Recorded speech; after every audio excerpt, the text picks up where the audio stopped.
As we move forward, we got all these problems that we have to fix in the way this thing is structured. It kind of makes sense if you think about it, like the vaccines become less effective. And so you're more vulnerable to autoimmune disorders. And so now you're like, well, that other thing was obviously not a problem, and the vaccine hurt me. So the vaccines are hurting me because it's leaving me vulnerable to autoimmune disorders, but I interpret that as the vaccine giving me an autoimmune disorder. And that's what they're doing. Yeah, and they're doing it with everything. Strokes and heart attacks, it's all the vaccine. Right. It's all the vaccine, not the killer virus that causes all these things, and the vaccine isn't good enough. If only they could have been honest. If only they could have just been forthright in the beginning. Say, look, we got this vaccine. It's okay. You probably won't die if you get it. No, but, well, Moderna was. Moderna was. I just was looking at a post from 2020 where the Moderna president was explaining how people needed to continue masking even with this vaccine, and that it was not enough to remove masks entirely. It's not a silver bullet.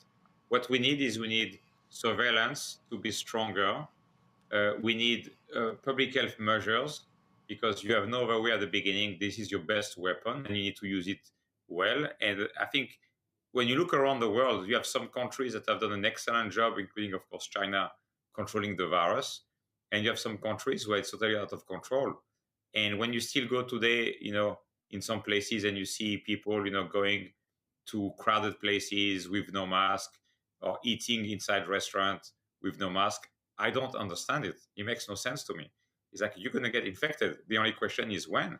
Wow. So Moderna, I think it's very unfair to group the two together, because when it comes it's Pfizer. It's Pfizer and Biden. But Biden came out and said, just like he said he saw 40 beheaded babies. He said he saw a photo of a beheaded baby. He also said that he saw data showing that the vaccines block infection. Yeah, and he and Walensky got out there and told everybody that. Yeah, and so that's ultimately who's responsible. Like, I think it's unfair to put that responsibility on other parties.